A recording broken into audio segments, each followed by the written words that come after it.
ایک بار حضرت صلی اللہ علیہ وسلم لوگوں میں بیٹھے ہوئے ان سے باتیں کر رہے تھے۔ اتنے میں ایک دیہاتی آپ کے پاس آیا اور پوچھنے لگا کہ قیامت کب آئے گی۔ آپ صلی اللہ علیہ وسلم اپنی گفتگو میں مصروف رہے۔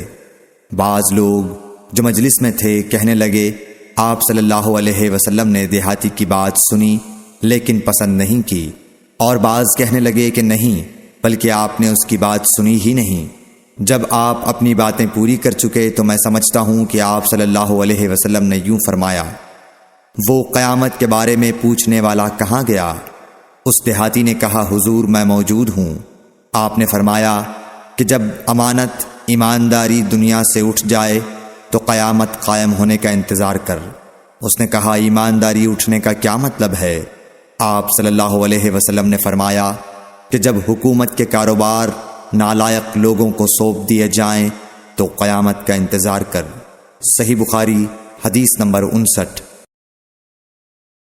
عبداللہ بن عمرو نے کہا کہ ایک سفر میں جو ہم نے کیا تھا، حضرت صلی اللہ علیہ وسلم ہم سے پیچھے رہ گئے، اور آپ صلی اللہ علیہ وسلم ہم سے اس وقت ملے جب عصر کی نماز کا وقت آن پہنچا تھا۔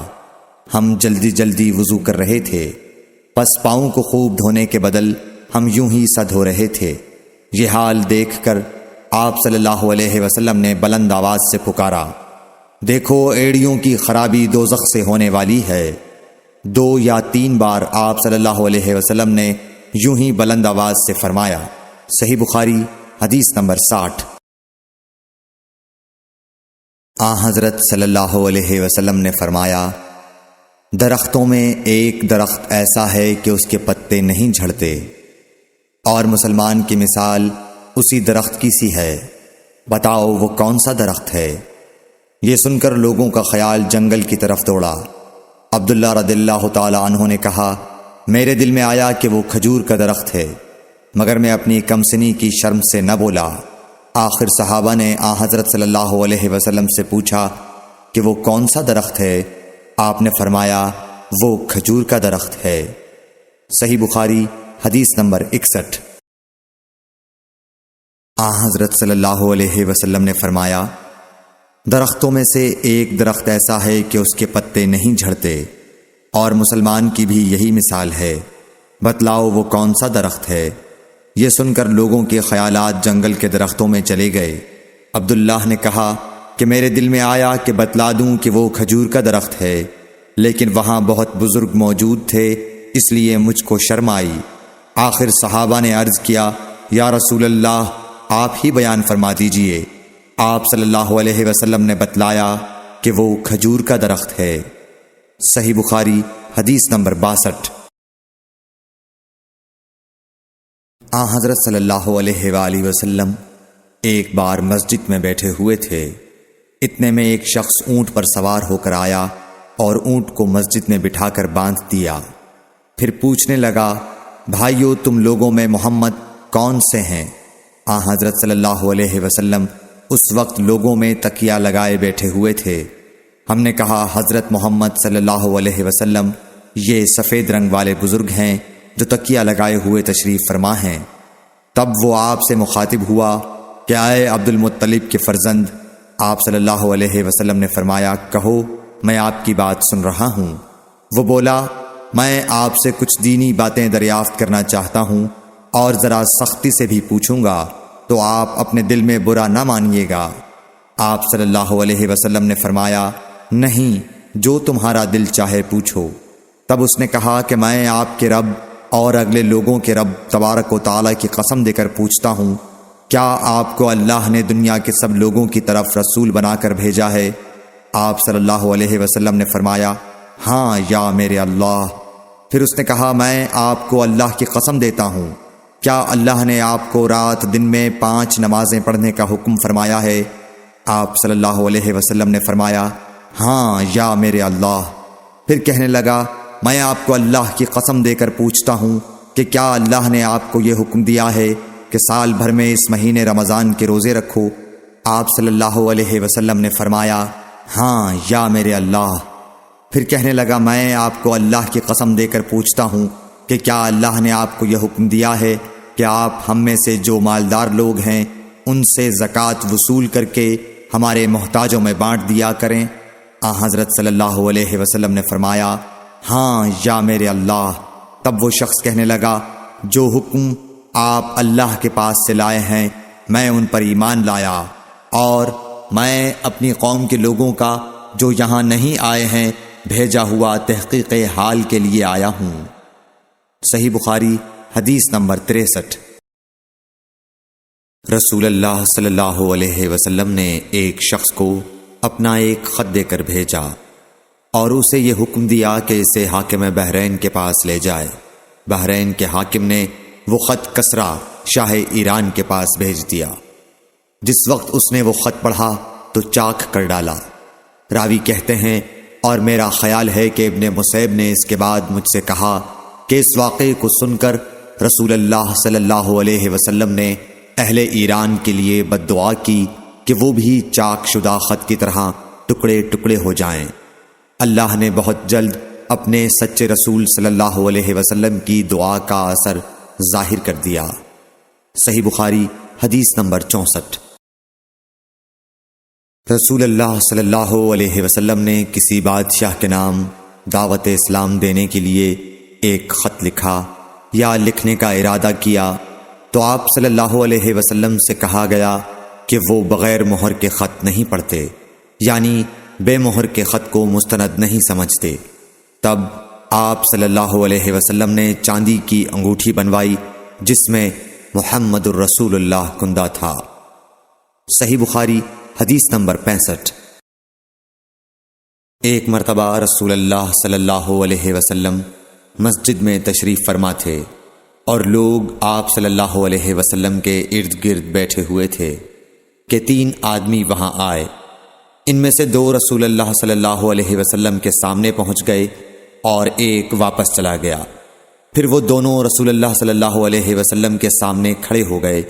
اس کے بعد ان میں سے ایک نے جب مجلس میں ایک جگہ کچھ گنجائش دیکھی تو وہاں بیٹھ گیا، اور دوسرا اہل مجلس کے پیچھے بیٹھ گیا، اور تیسرا جو تھا وہ لوٹ گیا۔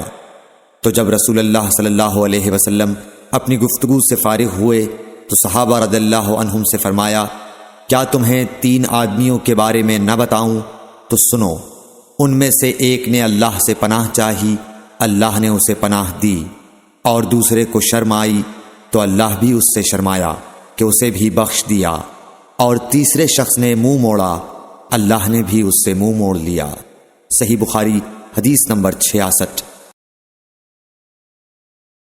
رسول اللہ صلی اللہ علیہ وسلم اپنے اونٹ پر بیٹھے ہوئے تھے اور ایک شخص نے اس کی نکیل تھام رکھی تھی۔ آپ صلی اللہ علیہ وسلم نے پوچھا، آج یہ کون سا دن ہے؟ ہم خاموش رہے حتیٰ کہ ہم سمجھے کہ آج کے دن کا آپ کوئی دوسرا نام اس کے نام کے علاوہ تجویز فرمائیں گے۔ پھر آپ صلی اللہ علیہ وسلم نے فرمایا، کیا آج قربانی کا دن نہیں ہے؟ ہم نے عرض کیا، بے شک۔ اس کے بعد آپ صلی اللہ علیہ وسلم نے فرمایا، یہ کون سا مہینہ ہے؟ ہم اس پر بھی خاموش رہے اور یہی سمجھے کہ اس مہینے کا بھی آپ اس کے نام کے علاوہ کوئی دوسرا نام تجویز فرمائیں گے۔ پھر آپ صلی اللہ علیہ وسلم نے فرمایا، کیا یہ ذوالحجہ کا مہینہ نہیں ہے؟ ہم نے عرض کیا، بے شک۔ آپ صلی اللہ علیہ وسلم نے فرمایا، تو یقیناً تمہاری جانیں اور تمہارے مال اور تمہاری آبرو تمہارے درمیان اسی طرح حرام ہیں جس طرح آج کے دن کی حرمت تمہارے اس مہینے اور اس شہر میں ہے۔ پس جو شخص حاضر ہے اسے چاہیے کہ غائب کو یہ بات پہنچا دے، کیونکہ ایسا ممکن ہے کہ جو شخص یہاں موجود ہے وہ ایسے شخص کو یہ خبر پہنچائے جو اس سے زیادہ یاد رکھنے والا ہو۔ صحیح بخاری حدیث نمبر 67۔ رسول اللہ صلی اللہ علیہ وسلم نے ہمیں نصیحت فرمانے کے لیے کچھ دن مقرر کر دیے تھے، اس ڈر سے کہ کہیں ہم کبھی دخاطر نہ ہو جائیں۔ صحیح بخاری حدیث نمبر 68۔ آپ صلی اللہ علیہ وآلہ وسلم نے فرمایا، آسانی کرو اور سختی نہ کرو، اور خوش کرو اور نفرت نہ دلاؤ۔ صحیح بخاری حدیث نمبر 69۔ عبداللہ ابن مسعود ہر جمعرات کے دن لوگوں کو واعظ سنایا کرتے تھے۔ ایک آدمی نے ان سے کہا، اے ابو عبد الرحمن، میں چاہتا ہوں کہ تم ہمیں ہر روز واعظ سنایا کرو۔ انہوں نے فرمایا، تو سن لو کہ مجھے اس امر سے کوئی چیز مانع ہے تو یہ کہ میں یہ بات پسند نہیں کرتا کہ کہیں تم تنگ نہ ہو جاؤ، اور میں واعظ میں تمہاری فرصت کا وقت تلاش کیا کرتا ہوں، جیسا کہ رسول اللہ صلی اللہ علیہ وسلم اس خیال سے کہ ہم کبھی دخاطر نہ ہو جائیں واعظ کے لیے ہمارے اوقات فرصت کا خیال رکھتے تھے۔ صحیح بخاری حدیث نمبر 70۔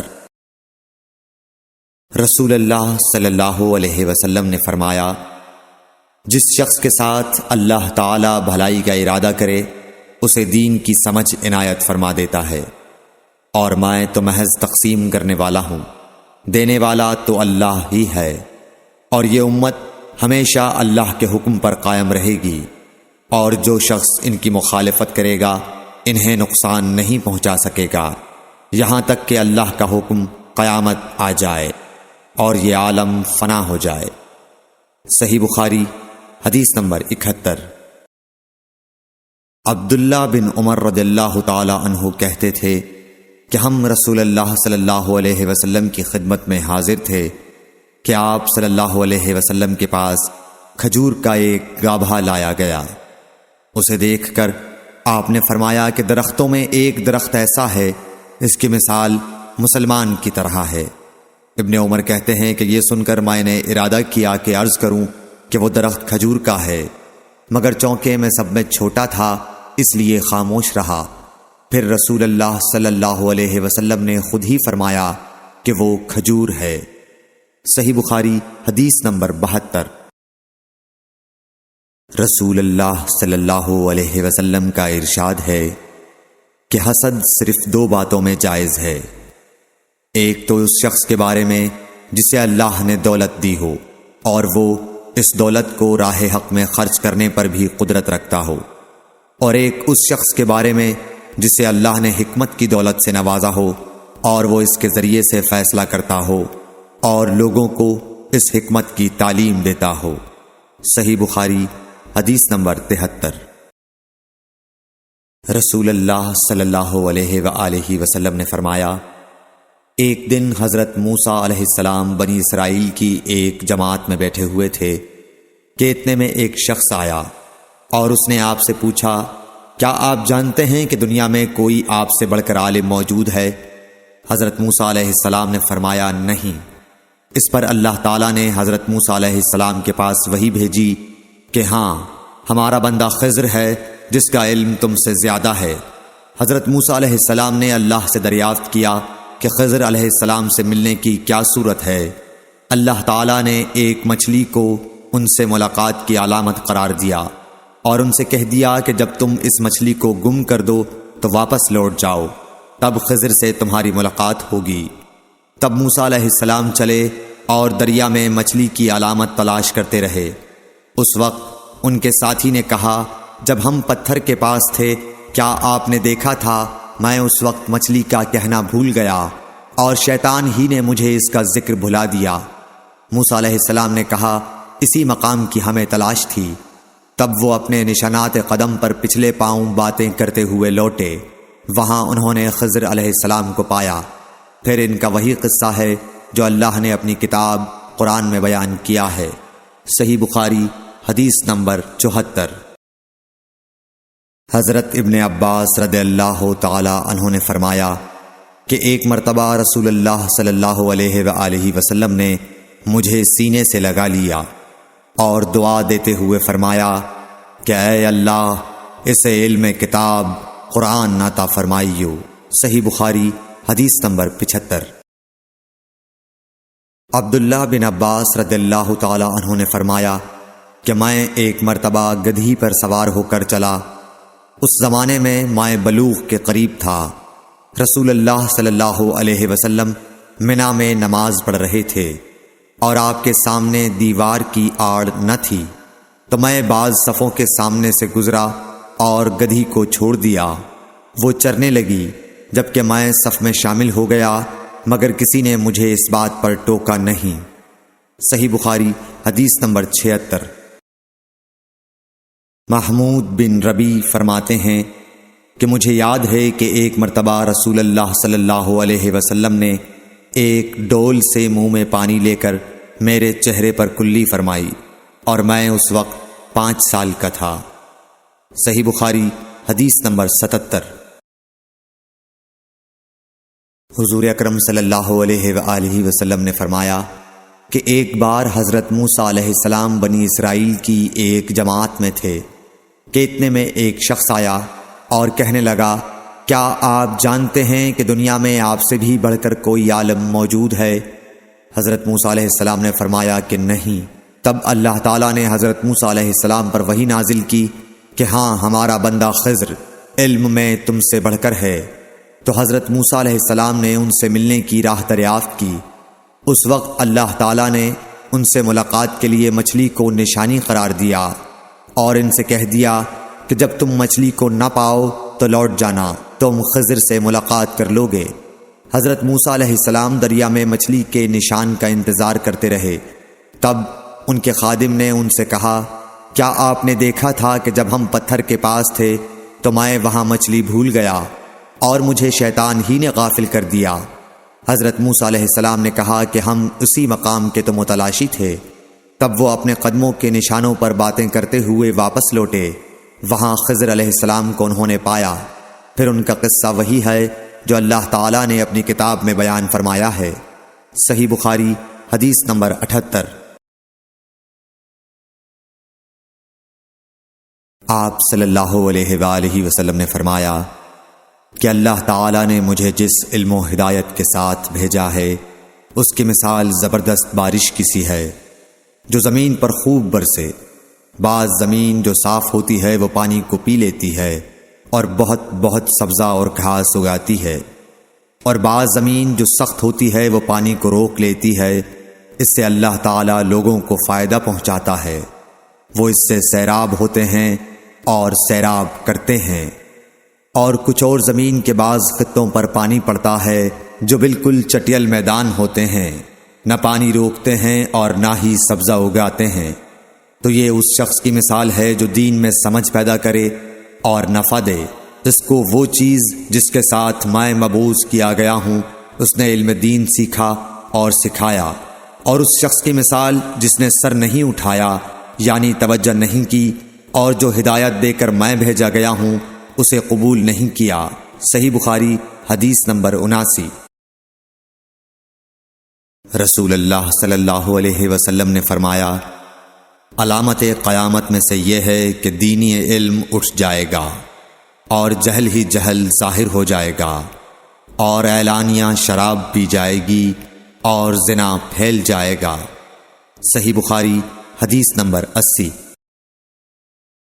رسول اللہ صلی اللہ علیہ وآلہ وسلم نے فرمایا کہ علامات قیامت میں سے یہ ہے کہ علم دین کم ہو جائے گا، جہل ظاہر ہو جائے گا، زنا بکثرت ہوگا، عورتیں بڑھ جائیں گی اور مرد کم ہو جائیں گے، حتیٰ کہ 50 عورتوں کا نگران صرف ایک مرد رہ جائے گا۔ صحیح بخاری حدیث نمبر 81۔ رسول اللہ صلی اللہ علیہ وسلم نے فرمایا کہ میں سو رہا تھا، اسی حالت میں مجھے دودھ کا پیالہ دیا گیا، میں نے خوب اچھی طرح پی لیا، حتیٰ کہ میں نے دیکھا کہ تازگی میرے ناخنوں سے نکل رہی ہے۔ پھر میں نے اپنا بچا ہوا دودھ عمر بن الخطاب کو دے دیا۔ صحابہ رضی اللہ عنہم نے پوچھا، آپ نے اس کی کیا تعبیر لی؟ آپ صلی اللہ علیہ وسلم نے فرمایا، علم۔ صحیح بخاری حدیث نمبر 82۔ حجۃ الوداع میں رسول اللہ صلی اللہ علیہ وسلم لوگوں کے مسائل دریافت کرنے کی وجہ سے منا میں ٹھہر گئے تو ایک شخص آیا اور اس نے کہا کہ میں نے بے خبری میں ذبح کرنے سے پہلے سر منڈا لیا۔ آپ صلی اللہ علیہ وسلم نے فرمایا، اب ذبح کر لے اور کچھ حرج نہیں۔ پھر دوسرا آدمی آیا، اس نے کہا کہ میں نے بے خبری میں رمی کرنے سے پہلے قربانی کر لی۔ آپ صلی اللہ علیہ وآلہ وسلم نے فرمایا، اب رمی کر لے اور پہلے کر دینے سے کچھ حرج نہیں۔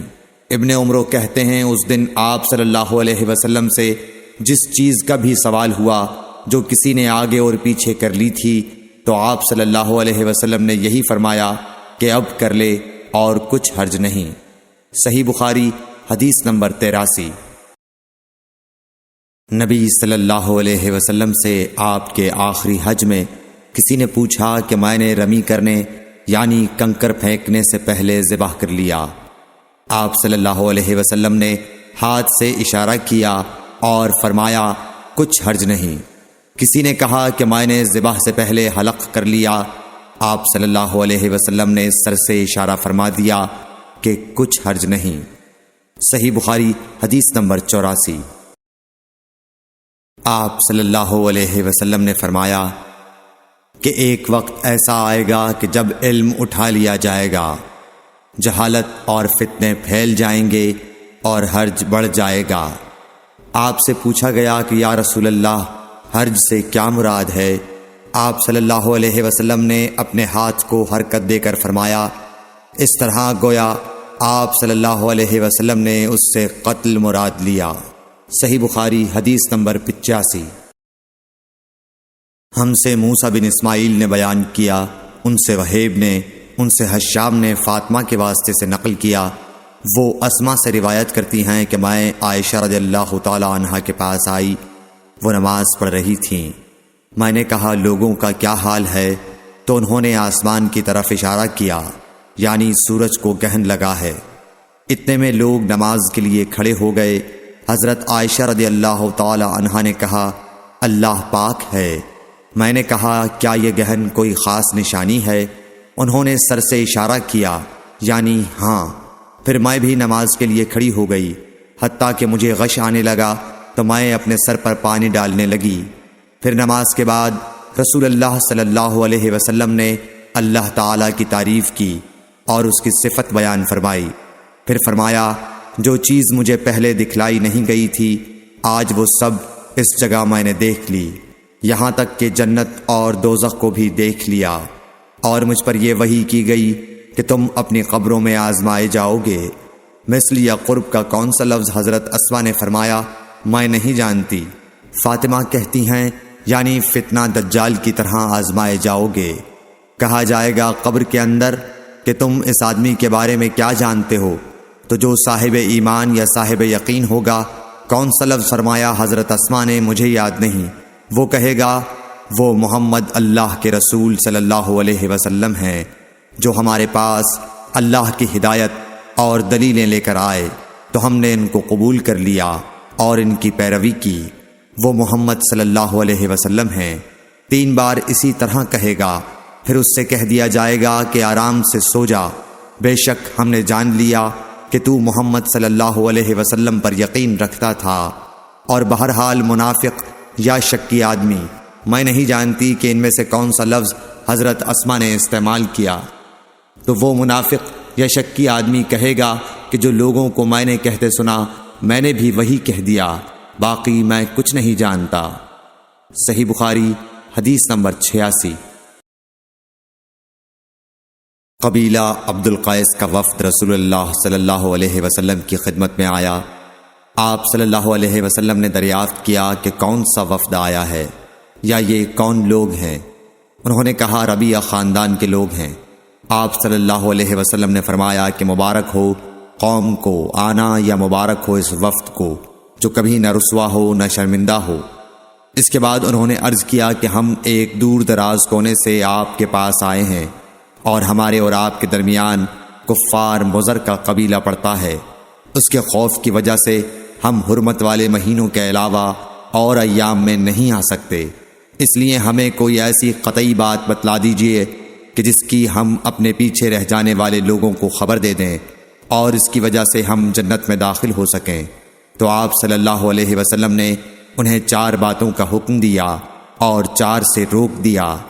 اول انہیں حکم دیا کہ ایک اللہ پر ایمان لائیں۔ پھر فرمایا کہ کیا تم جانتے ہو کہ ایک اللہ پر ایمان لانے کا کیا مطلب ہے؟ انہوں نے عرض کیا اللہ اور اس کا رسول زیادہ جانتے ہیں۔ آپ صلی اللہ علیہ وسلم نے فرمایا ایک اللہ پر ایمان لانے کا مطلب یہ ہے کہ اس بات کا اقرار کرنا کہ اللہ کے سوا کوئی معبود نہیں، اور یہ کہ محمد صلی اللہ علیہ وسلم اللہ کے سچے رسول ہیں، اور نماز قائم کرنا، زکوٰۃ ادا کرنا، اور ماہ رمضان کے روزے رکھنا، اور یہ کہ تم مال غنیمت سے 5واں حصہ ادا کرو، اور 4 چیزوں سے منع فرمایا: دبا، حنتم، مزفت کے استعمال سے۔ اور چوتھی چیز کے بارے میں شعبہ کہتے ہیں کہ ابو حمزہ بسا اوقات نقیر کہتے تھے اور بسا اوقات مقیر۔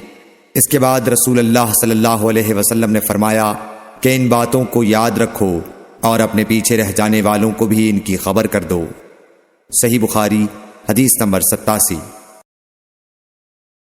عقبہ نے ابو احاب بن عزیز کی لڑکی سے نکاح کیا تو ان کے پاس ایک عورت آئی اور کہنے لگی کہ میں نے عقبہ کو اور جس سے اس کا نکاح ہوا ہے اس کو دودھ پلایا ہے۔ یہ سن کر عقبہ نے کہا: مجھے نہیں معلوم کہ تو نے مجھے دودھ پلایا ہے، نہ تو نے کبھی مجھے بتایا ہے۔ تب سوار ہو کر رسول اللہ صلی اللہ علیہ وسلم کی خدمت میں مدینہ منورہ حاضر ہوئے اور آپ سے اس کے متعلق دریافت کیا تو آپ صلی اللہ علیہ وسلم نے فرمایا: کس طرح تم اس لڑکی سے رشتہ رکھو گے، حالانکہ اس کے متعلق یہ کہا گیا۔ تب عقبہ بن حارث نے اس لڑکی کو چھوڑ دیا اور اس نے دوسرا خاوند کر لیا۔ صحیح بخاری حدیث نمبر 88۔ حضرت عمر سے روایت ہے کہ میں اور میرا ایک انصاری پڑوسی دونوں اطراف مدینہ کے ایک گاؤں بنی امیہ بن زید میں رہتے تھے، جو مدینے کے پورب کی طرف بلند گاؤں میں سے ہے۔ ہم دونوں باری باری حضرت صلی اللہ علیہ وسلم کی خدمت شریف میں حاضر ہوا کرتے تھے۔ ایک دن وہ آتا، ایک دن میں آتا۔ جس دن میں آتا اس دن کی وحی کی اور رسول اللہ صلی اللہ علیہ وسلم کی فرمودہ دیگر باتوں کی اس کو خبر دے دیتا تھا، اور جب وہ آتا تو وہ بھی اسی طرح کرتا۔ تو ایک دن وہ میرا انصاری ساتھی اپنی باری کے روز حاضر خدمت ہوا۔ جب واپس آیا تو اس نے میرا دروازہ بہت زور سے کھٹکھٹایا اور میرے بارے میں پوچھا: کیا عمر یہاں ہیں؟ میں گھبرا کر اس کے پاس آیا۔ وہ کہنے لگا کہ ایک بڑا معاملہ پیش آ گیا ہے، یعنی رسول اللہ صلی اللہ علیہ وسلم نے اپنی بیویوں کو طلاق دے دی ہے۔ پھر میں اپنی بیٹی حفصہ کے پاس گیا، وہ رو رہی تھی۔ میں نے پوچھا: کیا تمہیں رسول اللہ صلی اللہ علیہ وسلم نے طلاق دے دی ہے؟ وہ کہنے لگی: میں نہیں جانتی۔ پھر میں نبی کی خدمت میں حاضر ہوا۔ میں نے کھڑے کھڑے کہا کہ آپ نے اپنی بیویوں کو طلاق دے دی ہے؟ آپ صلی اللہ علیہ وسلم نے فرمایا: نہیں، یہ افواہ غلط ہے۔ تب میں نے تعجب سے کہا: اللہ اکبر، اللہ بہت بڑا ہے۔ صحیح بخاری حدیث نمبر 89۔ ایک شخص حزم بن ابی کعب نے رسول اللہ کی خدمت میں آ کر عرض کیا: یا رسول اللہ، فلاں شخص معاذ بن جبل لمبی نماز پڑھاتے ہیں، اس لیے میں جماعت کی نماز میں شریک نہیں ہو سکتا، کیونکہ میں دن بھر اونٹ چرانے کی وجہ سے رات کو تھک کر چکنا چور ہوتا ہوں اور طویل قرات سننے کی طاقت نہیں رکھتا۔ ابو مسعود راوی کہتے ہیں کہ اس دن سے زیادہ میں نے کبھی رسول اللہ صلی اللہ علیہ وسلم کو وعظ کے دوران اتنا غضبناک نہیں دیکھا۔ آپ صلی اللہ علیہ وسلم نے فرمایا: اے لوگو، تم ایسی شدت اختیار کر کے لوگوں کو دین سے نفرت دلانے لگے ہو۔ سن لو، جو شخص لوگوں کو نماز پڑھائے تو وہ ہلکی پڑھائے، کیونکہ ان میں بیمار، کمزور اور حاجت والے سبھی قسم کے لوگ ہوتے ہیں۔ صحیح بخاری حدیث نمبر 90۔ ایک شخص عمیر یا بلال نے رسول اللہ صلی اللہ علیہ وسلم سے پڑی ہوئی چیز کے بارے میں دریافت کیا۔ آپ نے فرمایا: اس کی بندھن پہچان لے، یا فرمایا کہ اس کا برتن اور تھیلی کو پہچان لے، پھر 1 سال تک اس کی شناخت کا اعلان کراؤ، پھر اس کا مالک نہ ملے تو اس سے فائدہ اٹھاؤ، اور اگر اس کا مالک آ جائے تو اسے سونپ دو۔ اس نے پوچھا کہ اچھا، گمشدہ اونٹ کے بارے میں کیا حکم ہے؟ آپ کو اس قدر غصہ آ گیا کہ رخسار مبارک سرخ ہو گئے، یا راوی نے یہ کہا کہ آپ کا چہرہ سرخ ہو گیا۔ یہ سن کر آپ صلی اللہ علیہ وسلم نے فرمایا: تجھے اونٹ سے کیا واسطہ؟ اس کے ساتھ خود اس کی مشق ہے اور اس کے پاؤں کے سم ہیں، وہ خود پانی پر پہنچے گا اور خود پی لے گا اور خود درخت پر چرے گا، لہذا اسے چھوڑ دو یہاں تک کہ اس کا مالک مل جائے۔ اس نے کہا کہ اچھا گمشدہ بکری کے بارے میں کیا ارشاد ہے؟ آپ نے فرمایا وہ تیری ہے یا تیرے بھائی کی، ورنہ بھیڑیے کی غذا ہے۔ صحیح بخاری حدیث نمبر 91۔ رسول اللہ صلی اللہ علیہ وسلم سے کچھ باتیں دریافت کی گئیں کہ آپ کو برا معلوم ہوا، اور جب اس قسم کے سوالات کی آپ صلی اللہ علیہ وسلم پر بہت زیادتی کی گئی تو آپ کو غصہ آ گیا۔ پھر آپ نے لوگوں سے فرمایا اچھا اب مجھ سے جو چاہو پوچھو۔ تو ایک شخص نے دریافت کیا کہ میرا باپ کون ہے؟ آپ نے فرمایا تیرا باپ حذافہ ہے۔ پھر دوسرا آدمی کھڑا ہوا اور اس نے پوچھا کہ یا رسول اللہ میرا باپ کون ہے؟ آپ نے فرمایا کہ تیرا باپ سالم شیبہ کا آزاد کردہ غلام ہے۔ آخر حضرت عمر رضی اللہ تعالی عنہ نے آپ کے چہرہ مبارک کا حال دیکھا تو عرض کیا یا رسول اللہ ہم ان باتوں کے دریافت کرنے سے جو آپ کو ناگوار ہوں اللہ تعالی سے توبہ کرتے ہیں۔ صحیح بخاری حدیث نمبر 92۔ ایک دن رسول اللہ صلی اللہ علیہ وسلم گھر سے نکلے تو عبداللہ بن حذافہ کھڑے ہو کر پوچھنے لگے کہ حضور میرا باپ کون ہے؟ آپ نے فرمایا حذافہ۔ پھر آپ نے بار بار فرمایا کہ مجھ سے پوچھو۔ تو حضرت عمر رضی اللہ عنہ نے دو زانو ہو کر عرض کیا کہ ہم اللہ کے رب ہونے پر، اسلام کے دین ہونے اور محمد صلی اللہ علیہ وسلم کے نبی ہونے پر راضی ہیں، اور یہ جملہ 3 مرتبہ دہرایا۔ پھر یہ سن کر رسول اللہ صلی اللہ علیہ وسلم خاموش ہو گئے۔ صحیح بخاری حدیث نمبر 93۔ نبی اکرم صلی اللہ علیہ وآلہ وسلم جب سلام کرتے تو 3 بار سلام کرتے، اور جب کوئی کلمہ ارشاد فرماتے تو اسے 3 بار دہراتے یہاں تک کہ خوب سمجھ لیا جاتا۔ صحیح بخاری حدیث نمبر 94۔ رسول اللہ صلی اللہ علیہ وسلم جب کوئی کلمہ ارشاد فرماتے تو اسے 3 بار لوٹاتے یہاں تک کہ خوب سمجھ لیا جاتا، اور جب کچھ لوگوں کے پاس آپ تشریف لاتے اور انہیں سلام کرتے تو 3 بار سلام کرتے۔ صحیح بخاری حدیث نمبر 95۔ عبداللہ بن عمر رضی اللہ عنہ کہتے ہیں کہ ایک سفر میں رسول اللہ صلی اللہ علیہ وسلم ہم سے پیچھے رہ گئے۔ پھر آپ ہمارے قریب پہنچے تو عصر کی نماز کا وقت ہو چکا تھا یا تنگ ہو گیا تھا، اور ہم وضو کر رہے تھے۔ ہم اپنے پیروں پر پانی کا ہاتھ پھیرنے لگے تو آپ نے بلند آواز سے فرمایا کہ آگ کے عذاب سے ان ایڑیوں کی جو خشک رہ جائیں خرابی ہے۔ یہ 2 مرتبہ فرمایا یا 3 مرتبہ۔ صحیح بخاری حدیث نمبر 96۔ رسول اللہ صلی اللہ علیہ وسلم نے فرمایا کہ 3 شخص ہیں جن کے لیے دگنا اجر ہے۔ ایک وہ جو اہل کتاب سے ہو اور اپنے نبی پر اور محمد صلی اللہ علیہ وسلم پر ایمان لائے۔ دوسرے وہ غلام جو اپنے آقا اور اللہ دونوں کا حق ادا کرے۔ اور تیسرے وہ آدمی جس کے پاس کوئی لونڈی ہو جس سے شباشی کرتا ہے، اور اس کو تربیت دے تو اچھی تربیت دے، تعلیم دے تو عمدہ دے، پھر اسے آزاد کر کے اس سے نکاح کر لے تو اس کے لیے دگنا اجر ہے۔ صحیح بخاری حدیث نمبر 97۔ نبی صلی اللہ علیہ وسلم ایک مرتبہ عید کے موقع پر مردوں کی صفوں میں سے نکلے اور آپ کے ساتھ بلال رضی اللہ تعالی عنہ تھے۔ آپ کو خیال ہوا عورتوں کو خطبہ اچھی طرح نہیں سنائی دیا تو آپ نے انہیں علیحدہ نصیحت فرمائی اور صدقے کا حکم دیا۔ یہ واز سن کر کوئی عورت بالی اور کوئی عورت انگوٹھی ڈالنے لگی، اور بلال رضی اللہ تعالی عنہ اپنے کپڑے کے دامن میں یہ چیزیں لینے لگے۔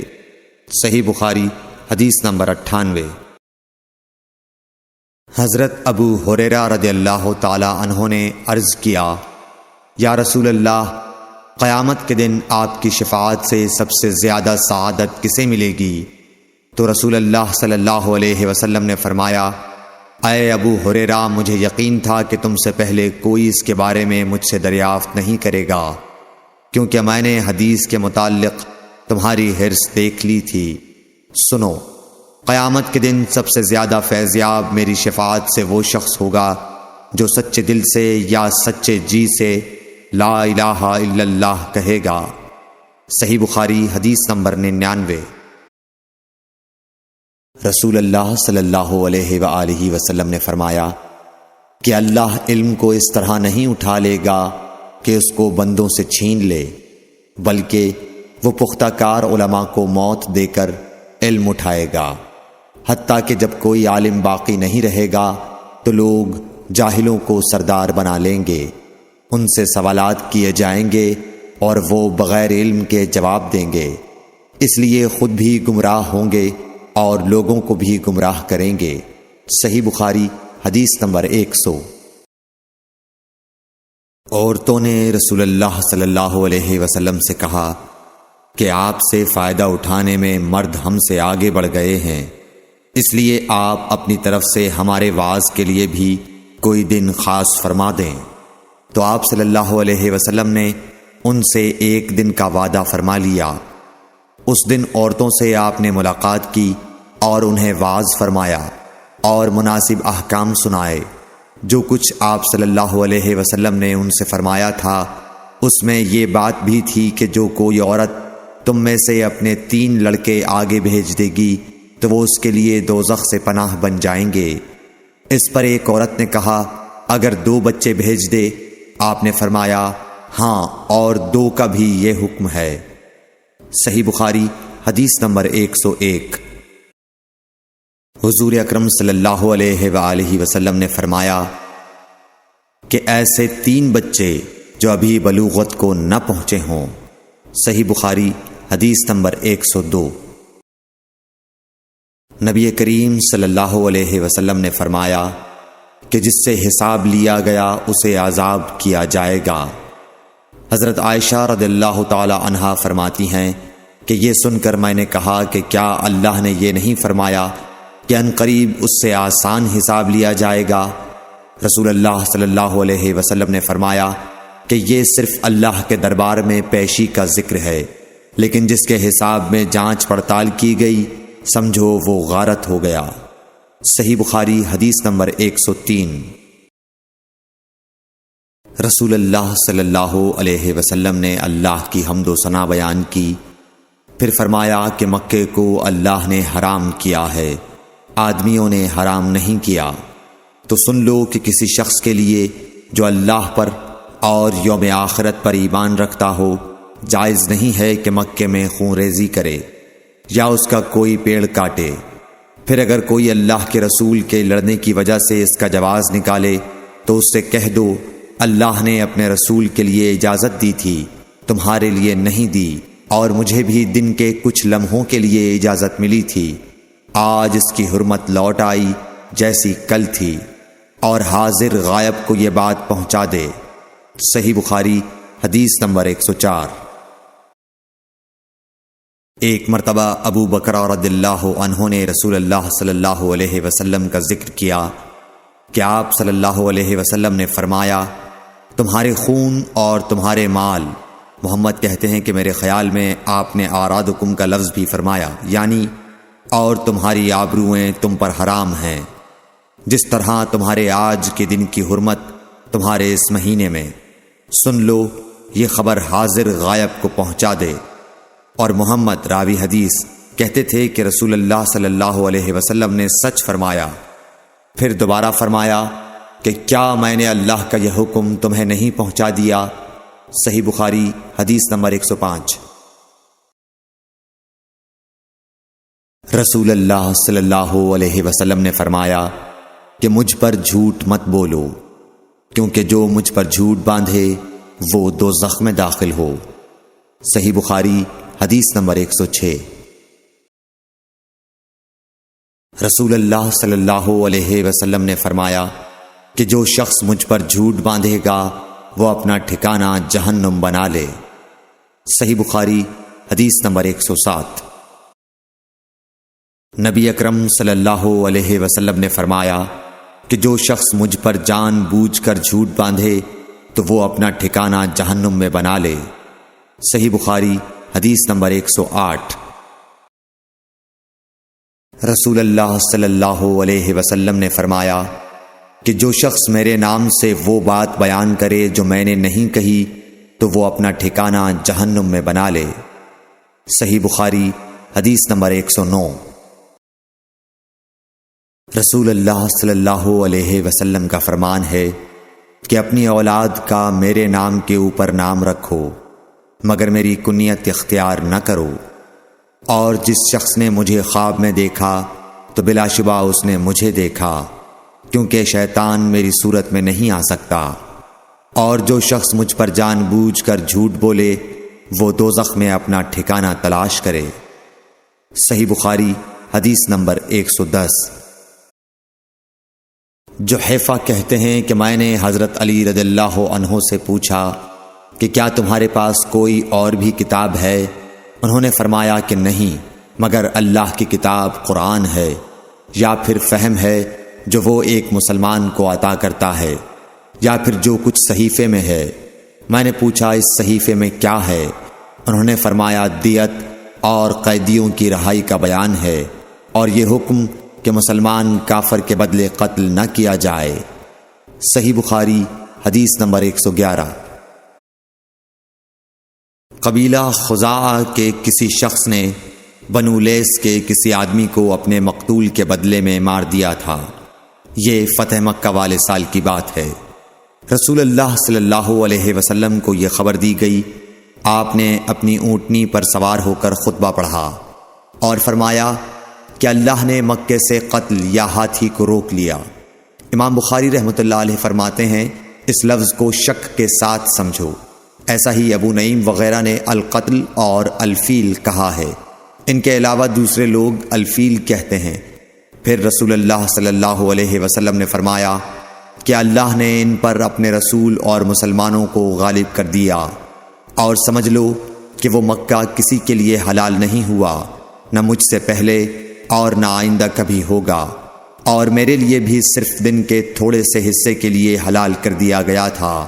سن لو کہ وہ اس وقت حرام ہے، نہ اس کا کوئی کانٹا توڑا جائے نہ اس کے درخت کاٹے جائیں، اور اس کی گری پڑی چیزیں بھی وہی اٹھائے جس کا منشا یہ ہو کہ وہ اس شے کا تعارف کرا دے گا۔ تو اگر کوئی شخص مارا جائے تو اس کے عزیزوں کو اختیار ہے دو باتوں کا، یا دیت لیں یا بدلہ۔ اتنے میں ایک یمنی آدمی ابو شاہ نامی آیا اور کہنے لگا یہ مسائل میرے لیے لکھوا دیجئے۔ تب آپ نے فرمایا کہ ابو فلاں کے لیے یہ مسائل لکھ دو۔ تو ایک قریشی شخص نے کہا یا رسول اللہ مگر اذخر، یعنی اذخر کاٹنے کی اجازت دے دیجئے، کیونکہ اسے ہم گھروں کی چھتوں پر ڈالتے ہیں یا مٹی ملا کر اور اپنی قبروں میں بھی ڈالتے ہیں۔ یہ سن کر رسول اللہ صلی اللہ علیہ وسلم نے فرمایا کہ ہاں مگر اذخر۔ صحیح بخاری حدیث نمبر 112۔ وہب بن منبح کے بھائی کہتے ہیں کہ میں نے حضرت ابو ہریرہ رضی اللہ تعالی عنہ کو کہتے ہوئے سنا کہ رسول اللہ صلی اللہ علیہ وسلم کے صحابہ میں عبداللہ بن عمر رضی اللہ عنہ کے علاوہ مجھ سے زیادہ کوئی حدیث بیان کرنے والا نہیں تھا، مگر وہ لکھ لیا کرتے تھے اور میں لکھتا نہیں تھا۔ صحیح بخاری حدیث نمبر 113۔ جب نبی اکرم صلی اللہ علیہ وسلم کے مرض میں شدت ہو گئی تو آپ صلی اللہ علیہ وسلم نے فرمایا کہ میرے پاس سامان کتابت لاؤ تاکہ تمہارے لیے ایک تحریر لکھ دوں تاکہ بعد میں تم گمراہ نہ ہو سکو۔ اس پر حضرت عمر رضی اللہ عنہ نے لوگوں سے کہا کہ اس وقت آپ صلی اللہ علیہ وسلم پر تکلیف کا غلبہ ہے اور ہمارے پاس اللہ کی کتاب قرآن موجود ہے جو ہمیں ہدایت کے لیے کافی ہے۔ اس پر لوگوں کی رائے مختلف ہو گئی اور شور و غل زیادہ ہونے لگا۔ آپ صلی اللہ علیہ وسلم نے فرمایا میرے پاس سے اٹھ کھڑے ہو، میرے پاس جھگڑنا ٹھیک نہیں۔ اس پر ابن عباس رضی اللہ عنہ یہ کہتے ہوئے نکل گئے کہ بے شک مصیبت بڑی سخت مصیبت ہے، وہ چیز جو ہمارے اور رسول کے اور آپ کی تحریر کے درمیان حائل ہو گئی۔ صحیح بخاری حدیث نمبر 114۔ ایک رات نبی کریم صلی اللہ علیہ وسلم نے بیدار ہوتے ہی فرمایا کہ سبحان اللہ، آج کی رات کس قدر فتنے اتارے گئے ہیں اور کتنے ہی خزانے کھولے گئے ہیں۔ ان حجرے والیوں کو جگاؤ، کیونکہ بہت سی عورتیں جو دنیا میں باریک کپڑا پہننے والی ہیں وہ آخرت میں ننگی ہوں گی۔ صحیح بخاری حدیث نمبر 115۔ حضرت عبداللہ بن عمر رضی اللہ عنہ نے فرمایا کہ آخر عمر میں ایک دفعہ رسول اللہ صلی اللہ علیہ وسلم نے ہمیں عشاء کی نماز پڑھائی۔ جب آپ نے سلام پھیرا تو کھڑے ہو گئے اور فرمایا کہ تمہاری آج کی رات وہ ہے کہ اس رات سے 100 برس کے آخر تک کوئی شخص جو زمین پر ہے وہ باقی نہیں رہے گا۔ صحیح بخاری حدیث نمبر 116۔ حضرت عبداللہ بن عباس رضی اللہ تعالی عنہ فرماتے ہیں کہ ایک رات میں اپنی خالہ میمونہ بنت حارث زوجہ نبی کریم صلی اللہ علیہ وسلم کے پاس گزاری، اور نبی کریم صلی اللہ علیہ وسلم اس دن ان کی رات میں انہی کے گھر تھے۔ آپ صلی اللہ علیہ وسلم نے عشاء کی نماز مسجد میں پڑھی، پھر گھر تشریف لائے اور 4 رکعت نماز نفل پڑھ کر آپ سو گئے۔ پھر اٹھے اور فرمایا کہ ابھی تک یہ لڑکا سو رہا ہے یا اسی جیسا لفظ فرمایا۔ پھر آپ نماز پڑھنے کھڑے ہو گئے اور میں بھی وضو کر کے آپ کی بائیں جانب کھڑا ہو گیا، تو آپ صلی اللہ علیہ وسلم نے مجھے دائیں جانب کھڑا کر لیا۔ تب آپ نے 5 رکعت پڑھیں، پھر 2 پڑھیں، پھر آپ سو گئے، یہاں تک کہ میں نے آپ کے خراٹے کی آواز سنی۔ پھر آپ کھڑے ہو کر نماز کے لیے باہر تشریف لے آئے۔ صحیح بخاری حدیث نمبر 117۔ حضرت ابو ہریرہ رضی اللہ تعالیٰ عنہ کہتے ہیں کہ لوگ کہتے ہیں کہ ابو ہریرہ بہت حدیثیں بیان کرتے ہیں، اور میں کہتا ہوں کہ قرآن میں 2 آیتیں نہ ہوتیں تو میں کوئی حدیث بیان نہ کرتا۔ پھر یہ آیت پڑھی جس کا ترجمہ یہ ہے، جو لوگ اللہ کی نازل کی ہوئی دلیلوں اور آیتوں کو چھپاتے ہیں، آخر آیت رحیم تک۔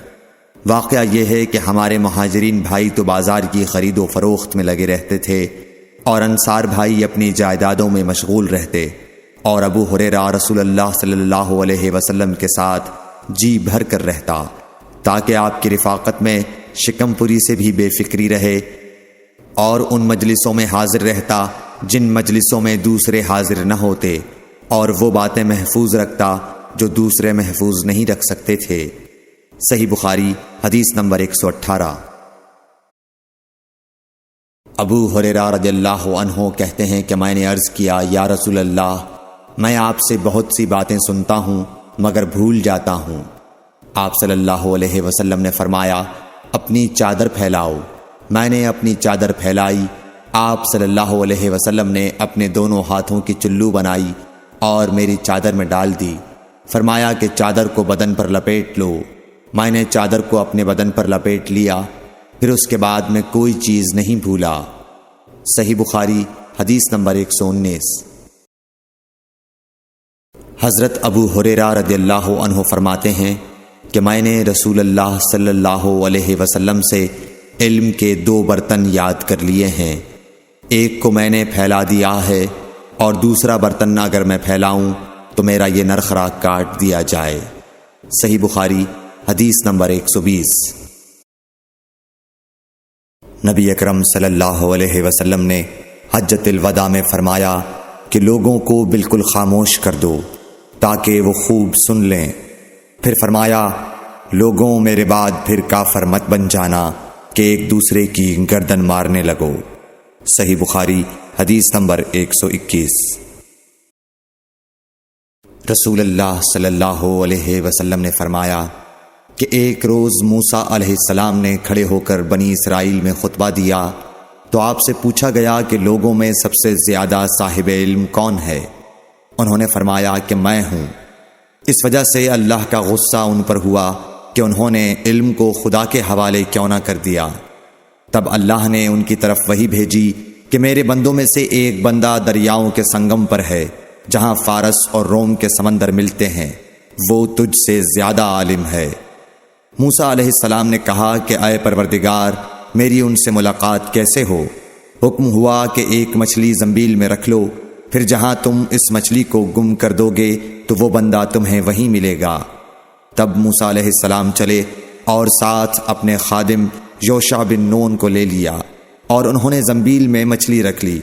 جب ایک پتھر کے پاس پہنچے دونوں اپنے سر اس پر رکھ کر سو گئے، اور مچھلی زنبیل سے نکل کر دریا میں اپنی راہ بناتی چلی گئی۔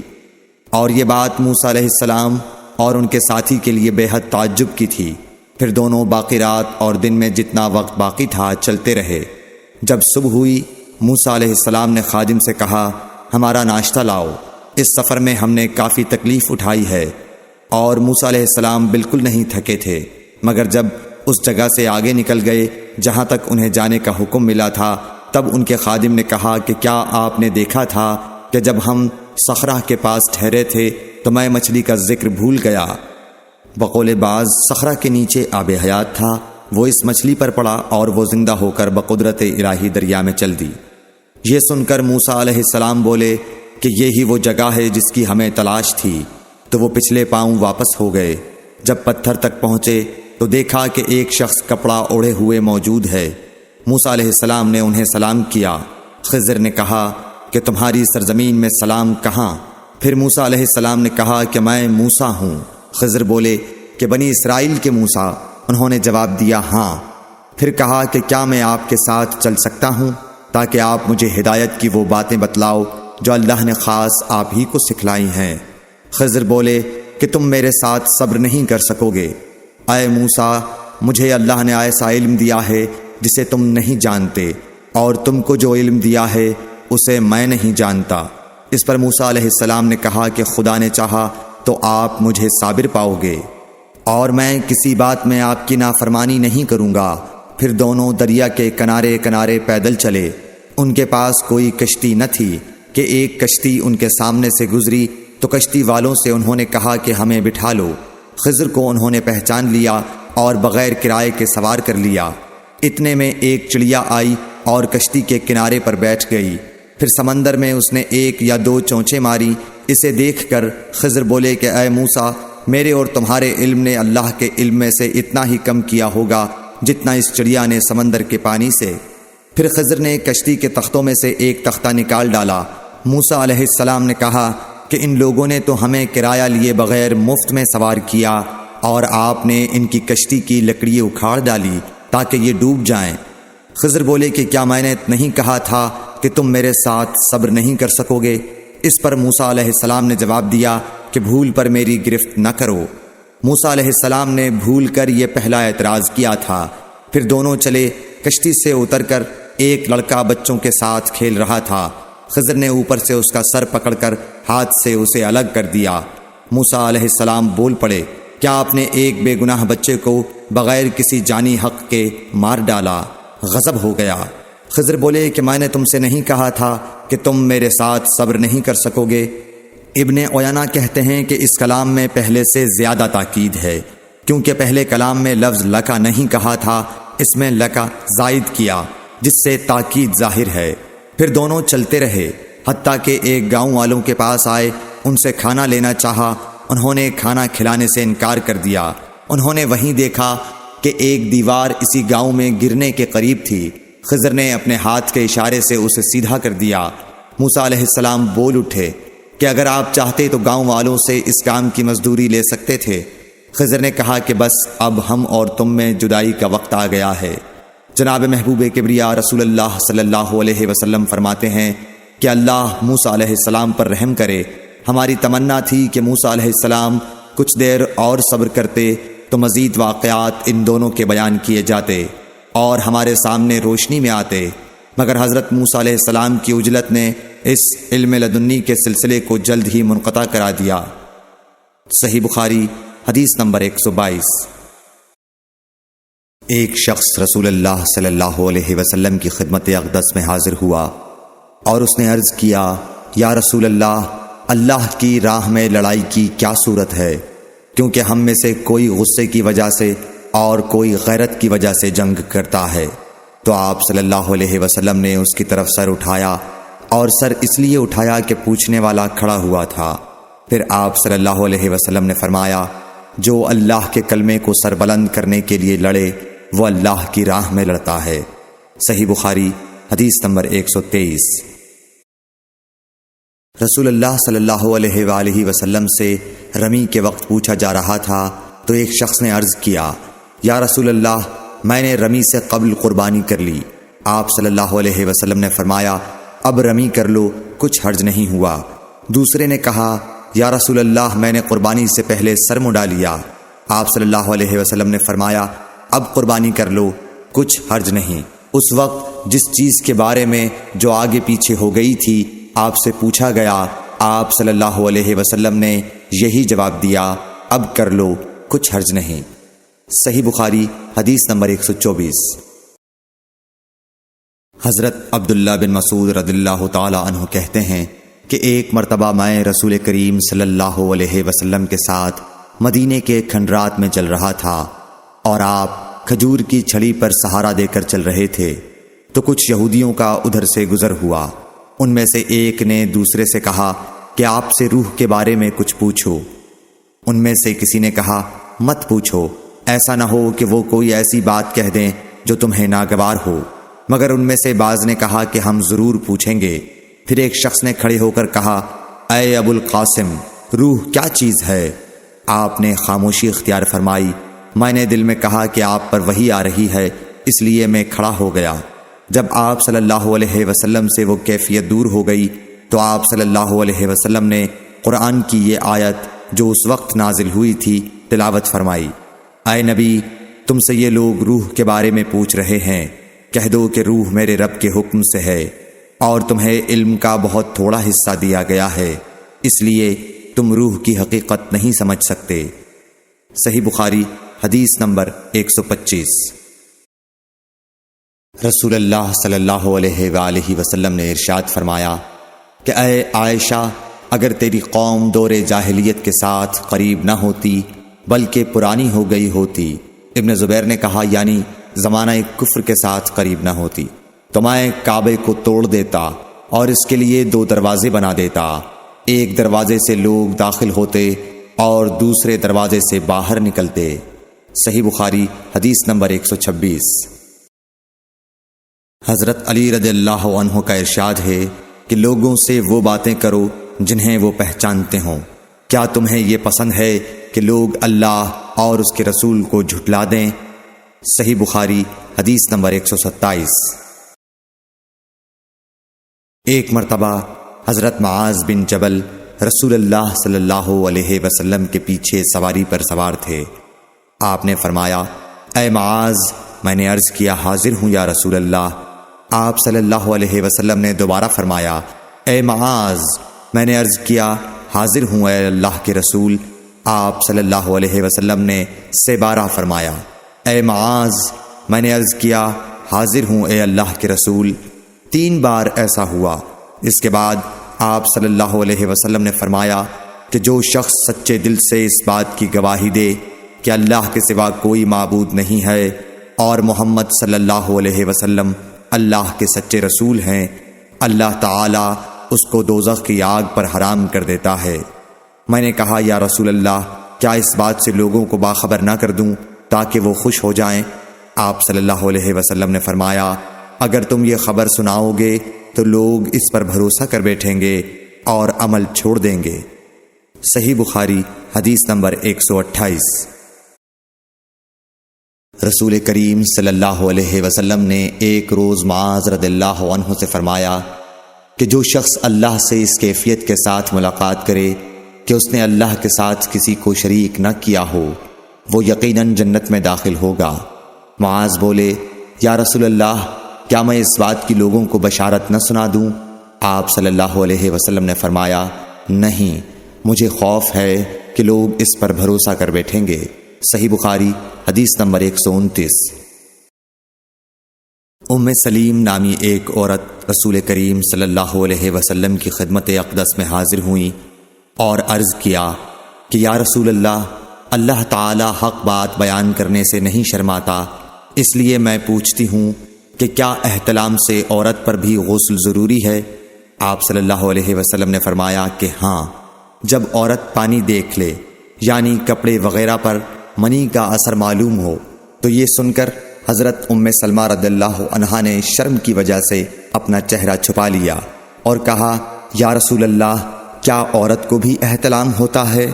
آپ نے فرمایا، ہاں، تیرے ہاتھ خاک آلود ہوں، پھر کیوں اس کا بچہ اس کی صورت کے مشابہ ہوتا ہے؟ یعنی یہی اس کے احتلام کا ثبوت ہے۔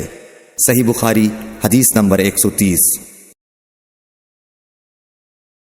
رسول اللہ صلی اللہ علیہ وسلم نے ایک مرتبہ فرمایا کہ درختوں میں سے ایک درخت ایسا ہے جس کے پتے کبھی نہیں جھڑتے، اور اس کی مثال مسلمان جیسی ہے، مجھے بتلاؤ وہ کیا درخت ہے؟ تو لوگ جنگلی درختوں کی سوچ میں پڑ گئے، اور عبداللہ بن عمر کے دل میں آیا کہ میں بتلا دوں کہ وہ کھجور کا پیڑ ہے۔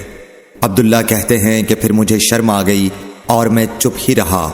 تب لوگوں نے عرض کیا، یا رسول اللہ، آپ ہی خود اس کے بارے میں بتلائیے۔ آپ نے فرمایا، وہ کھجور ہے۔ عبداللہ کہتے ہیں کہ میرے جی میں جو بات تھی وہ اپنے والد حضرت عمر رضی اللہ عنہ کو بتلائی۔ وہ کہنے لگے کہ اگر تو اس وقت کہہ دیتا تو میرے لیے ایسے ایسے قیمتی سرمایے سے زیادہ محبوب ہوتا۔ صحیح بخاری حدیث نمبر 131۔ حضرت علی رضی اللہ تعالی عنہ سے روایت ہے کہ میں ایسا شخص تھا جسے جریان مزی کی شکایت تھی، تو میں نے اپنے شاگرد مقداد کو حکم دیا کہ وہ رسول اللہ صلی اللہ علیہ وسلم سے دریافت کریں، تو انہوں نے آپ صلی اللہ علیہ وسلم سے اس بارے میں پوچھا۔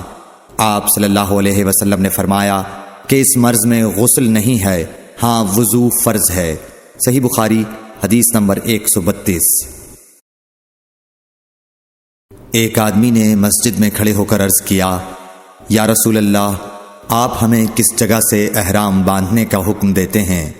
تو رسول اللہ صلی اللہ علیہ وسلم نے فرمایا، مدینے والے ذوالحلیفہ سے احرام باندھیں، اور اہل شام جحفہ سے، اور نجد والے قرن منازل سے۔